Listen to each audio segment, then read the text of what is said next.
Oke guys, welcome back to Crypto Indonesia bersama gue Toshi, di mana kita akan membahas segala sesuatu yang berhubungan dengan cryptocurrencies dan blockchain.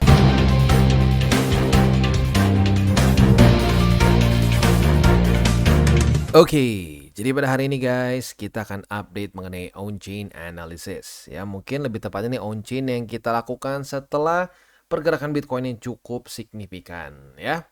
Nah, pertanyaannya apa yang terjadi? Apakah para bandar mulai mengakumulasi Bitcoin, ya, para miners juga, atau jangan-jangan ini gara-gara leverage, ya?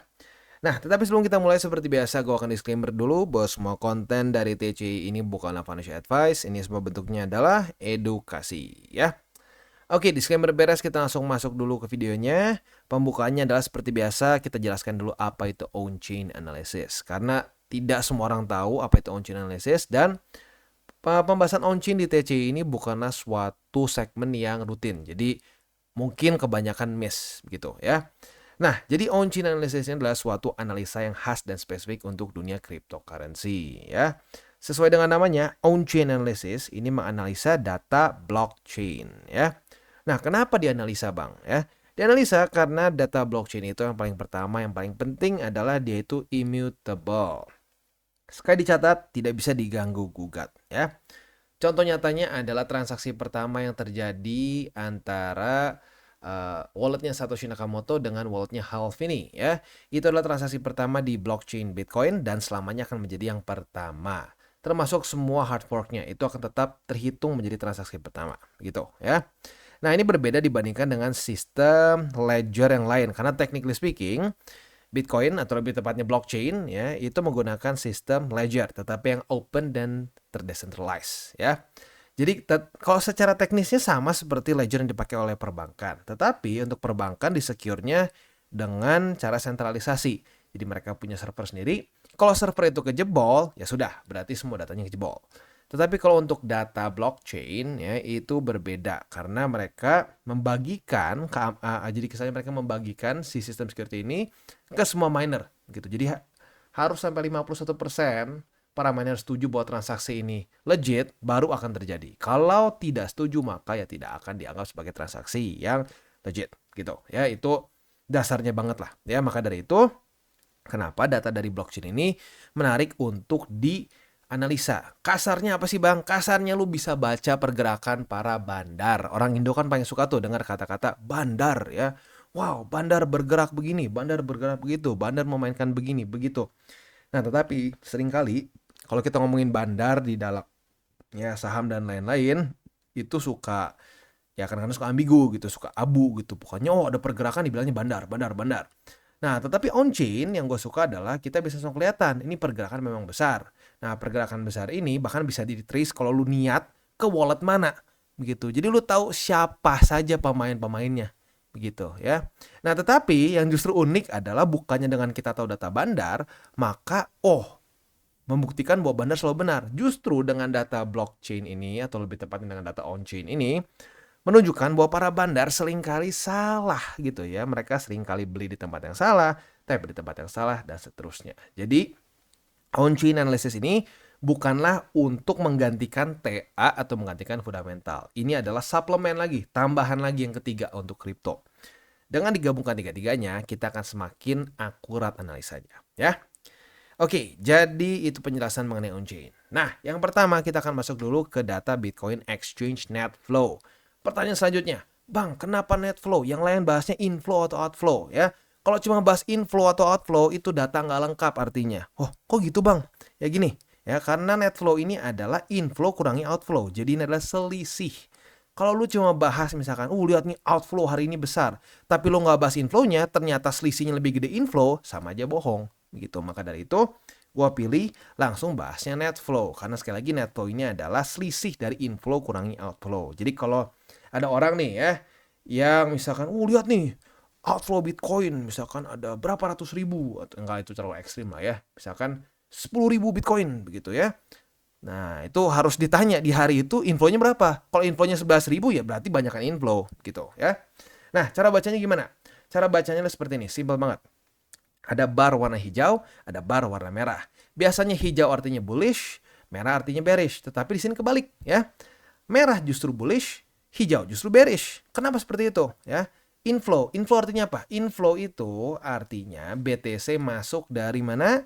BTC masuk dari wallet ke exchanger, karena ini adalah data Bitcoin yang dikirimkan ke exchanger dengan data exchange yang ada di sini. Ada Binance, ada Bitfinex, ada Bitforex, Bitam, Bitmart. Pokoknya ini ya bisa dibilang yang terbesar di dunia ya, seperti Bybit, Bitstamp dan seterusnya ya. Jadi ini datanya tentunya sangat penting untuk diperhatikan. Pertanyaan gua, kalau orang ngirim dari wallet mereka nih ya, hot wallet ataupun cold wallet ke exchanger, kira-kira mau ngapain? Kemungkinan besar mau jual. Maka dari itu hijau ini berartinya selling pressure gitu ya. Sementara outflow ini kebalikannya. Berarti apa? Orang kirim BTC dari exchanger ke wallet. Kira-kira mau di hold jangka panjang atau mau dijual? Ya kemungkinan besar akan ditahan atau di hold gitu. Maka dari itu ini adalah buying pressure gitu ya. Nah, yang pertama kita lihat dulu adalah di pertengahan Oktober. Kita bisa di sini waktu Bitcoin di angka 26 ribuan di sini ya, beberapa hari. Nah, kalau kita lihat di sini pada tanggal 11 sampai tanggal 13 terjadi inflow ya, 8 ribuan, 5 ribuan dan 1.700-an di sini ya. Nah, tetapi setelah kita bisa info di sini 3 hari berturut-turut, mungkin para bandar dan retailers, karena lagi-lagi ini adalah data exchange net flow ya, berarti ini adalah pergerakan retailers dan bandar ya.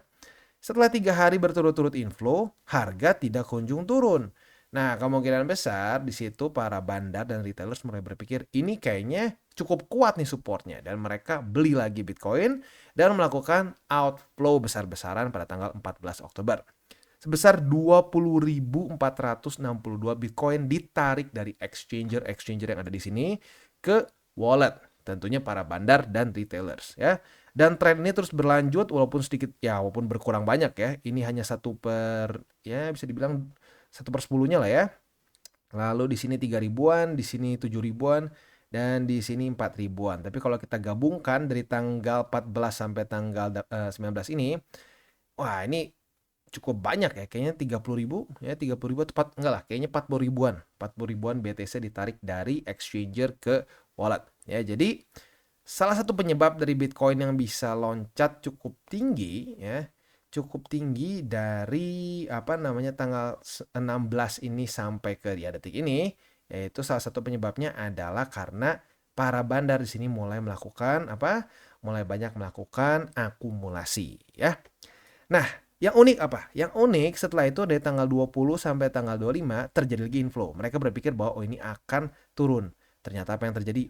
Boom, naik lagi ke atas. Nah, ini salah satu pertanda jangan-jangan ini terjadi apa? Terjadi long squeeze ya, karena para bandar dan retailers di sini dari tanggal 20 sampai tanggal 25 inflow, tetapi harga lanjut lagi naik gitu ya. Dan setelah itu ya arguably 34, 35 dan seterusnya masih di daerah sinian lah ya. Nah, sekarang kita akan loncat ke data miner. Ini sama persis cara gunanya ya, sama-sama net flow, tetapi yang dihitung adalah dari wallet-wallet para miners ya, seperti Binance Pool, Bitfury, Bitminter. Pokoknya mining pool Bitcoin terbesar di dunia ya, semua digabungkan ke sini. Nah, kalau kita lihat di sini datanya dari tanggal, kita kayaknya lebih gampangnya dari sini lah ya. Nah, di sini aja deh, biar lebih gampang ya. Sebentar, kurang mundur sedikit, biar enak dilihatnya ya. Kita ambil data di sini, yes benar ya. Nah, dari Oktober tanggal 16-an, nah kita bisa di sini, para miners sedikit lebih berantakan di sini. Mereka ada akumulasi di sini, tiba-tiba baru 2 hari dia melakukan inflow. Di sini ada lagi akumulasi, terus inflow lagi di sini. Nah, untuk para miners ini sedikit kayak kurang ada pattern. Ini kayak mungkin dia ya lebih ke dia harus menutup overhead cost kayaknya ya. Jadi nggak ketemu pattern yang cukup compelling ya, karena dia bisa dibilang di sini tiba-tiba akumulasi padahal baru naik begitu ya. Terus inflow gede-gedean di sini. Jadi untuk miner ini datanya inkonklusif lah. Jadi kayak nggak ada pattern yang spesifik. Oke. Nah, jadi kurang lebih seperti itu untuk net flow. Nah, sekarang pertanyaannya nih ya, Data yang sedikit aneh dari sini, di mana di tanggal 20 sampai tanggal 25, para retailers dan bandar akumulasi tapi harga naik, apakah ini disebabkan oleh leverage atau bukan? Selanjutnya kita akan masuk ke sana. Tetapi sebelum kita masuk ke sana, gua akan ada sedikit pesan-pesan dari sponsor lah ya. Jadi sekarang kita masuk dulu ke pesan-pesan dari sponsor. Oke, today's video is brought to you by Bybit. Dimana di Bybit ini kita bisa melakukan berbagai macam hal, mulai dari trade sesimpel spot trading, ataupun juga kita bisa derivative trading. Dan tentunya di Bybit ini banyak sekali promo-promo, salah satunya yang sekarang sedang berjalan adalah 8 juta USDT prize pool yang kita bisa dapatkan di 2023. Dan ada Lamborghini dan juga Rolex yang menunggu kalian. Dan juga buat kalian tertarik untuk masuk di Bybit, ada juga sign up bonus mencapai 5.000 USD ya. Di sini tentunya kita bisa lakukan berbagai macam hal ya, trade berbagai macam aset class juga. Buat kalian tertarik bisa silakan menggunakan link reflektif di bawah, dan buat update mengenai mengenai segala macam hal yang paling baru mengenai Bybit bisa cek di link description kita di bawah. Dan selanjutnya kita geser ke Bitcoin Estimated Leverage Ratio dengan data all exchanges ya. Ini apa lagi bang? Ini adalah open interest dibagi dengan coin reserve. Aduh bang, bahasa dewa. Apa sih simpelnya? Simpelnya, ini garis biru atau garis ungu, makin tinggi, makin besar leverage-nya. Potensi untuk terjadi apa? Guncangan di market. Ya. Nah, guncangan di market ini seringkali terjadi dalam bentuk dua hal. Yang pertama adalah long squeeze atau short squeeze. Itu kebalikannya gitu ya. Nah, contohnya gimana bang? Contohnya ada di sini. Pertama kita akan bahas dulu short squeeze karena ini mungkin yang lebih sering orang dengar ya. Ini salah tarik gua di daerah mana tadi ya? Coba. Ini daerah sini. Nah, sini ya. Nah, jadi biasanya harga itu antara dia lagi cenderung ada satu tren tapi nggak terlalu kuat, atau dia lagi benar-benar sideways. Tapi intinya apa? Leverage mulai meningkat, tiba-tiba drop. Leverage drop, harga meningkat. Nah, kenapa bisa seperti itu? Pertama kita harus tahu dulu bahwa posisi short itu adalah selling pressure. Orang banyaknya tahunya satu aset itu bisa drop karena secara spot dijual. Banyak orang jual BTC maka BTC turun. Itu benar. Tetapi yang kadang-kadang lebih ngaruh adalah posisi futures ya. Semakin banyak orang punya posisi futures, misalkan posisi short di sini ya. Kalau banyak dan sampai terlalu banyak gitu ya, itu ujung-ujungnya bisa membuat harga drop. Tetapi seperti yang kita tahu, posisi futures itu ada harga liquidnya ya. Kita ambil contoh si A dan si B. Si A dan si B dua-duanya buka di angka 18.600-an misalkan di sini ya. Misalkan si A itu harga liquidnya di sini di 19.178, si B di 21.000. Nah, si A nih, nah dia turun nih, wah happy nih, profit. Waduh, kok tiba-tiba naik sedikit, naik lagi, dan akhirnya si A kena liquid ya. Si A kena liquid, akhirnya membuat apa? Selling pressure berkurang. Si B yang tadinya aman ya, tiba-tiba jadi harga naik. Pas harga naik ke 21.000, apa yang terjadi? Si B kena liquid lagi. Nah, itu adalah efek domino yang sering kali kita sebut sebagai short squeeze ya. Jadi posisi shortnya kayak kena ya, efek domino ya, harusnya orang tahu lah semua efek domino ya. Itu posisi short. Untuk yang long squeeze itu literally the same tapi tinggal dibalik aja ya. Kayak ambil contohnya tuh di sini ya. Jadi kita bisa lihat leverage meningkat, terus tiba-tiba kayaknya contoh yang lebih enak nggak yang di sini deh. Ini kurang rapih ya. Contoh di sini. Nah, kita bisa di sini harga turun bersamaan dengan estimated leverage ratio. Artinya apa? Posisi long di sini yang terlalu overconfident tiba-tiba jebol ke bawah, kena liquid semua gitu ya. Jadi literally sama seperti short squeeze, cuman kebalikannya yang kena liquidnya adalah posisi long. Makanya namanya long squeeze ya. Kebayang? Nah, sekarang apa yang terjadi? Sesuai dengan di awal video, kita bisa lihat para bandar pada melakukan inflow di sekitar 20-an Oktober. Loh, kok harga naik lagi? Ternyata ini dia penyebabnya ya. Kita bisa di sini di 20 Oktoberan apa yang terjadi? Ya, estimated leverage ratio drop dengan sangat tajam dan harga meningkat juga dengan tajam. Artinya apa? Artinya ini adalah kasus klasik short squeeze ya. Jadi posisi short di sini yang berpikir, oh BTC susah nembus 30.000, susah kita buka posisi short sini. Tiba-tiba harga naik langsung mereka kena liquid semua. Atau ya arguably kalau ngomong estimated leverage ratio bisa aja dia tutup posisi. Nggak harus liquid ya, tapi tutup posisi juga bisa ya. Jadi ini dia penyebabnya kenapa Bitcoin berhasil loncat dari 29, 28, 29, 28 ke 34.000. Karena para posisi short yang serakah di sini kena squeeze sehingga posisi mereka harus ditutup paksa atau ya bisa juga dia tutup sendiri sih kalau dia jaga resikonya bagus ya. Tapi intinya itu yang terjadi yang membuat Bitcoin lanjut lagi sampai ke suatu higher high yang cukup signifikan gitu ya. Jadi kurang lebih seperti itu. Untuk sekarang bisa kita lihat di sini mulai sedikit ya, kalau ngomong ini jauh lebih kecil sih ya. Estimated leverage ratio sedikit naik di sini. Nah, hari ini drop. Artinya apa? Di sini terjadi juga sedikit long squeeze berarti ya, walaupun nggak sebesar kayak di sini ya. Jadi lagi-lagi ekstra hati-hati buat kalian yang trading futures. Boleh banget trading futures, tetapi jangan sampai pakai emosi ya. Jangan misalkan udah di sini nih kena short squeeze, udah naik ke atas, wah bakal naik lagi nih long, malah longnya kena juga ya. Jadi harus lihat di mana support dan resistennya. Nah, buat lo yang nggak tahu gimana cara baca TA yang benar, bisa nonton Daily Charting with Toshi, di mana kita juga bahas di situ bagaimana cara kita bisa profit secara technically, secara daily juga bisa ya, walaupun nggak harus daily sih, bisa juga ada beberapa yang sampai seminggu 2 minggu ya.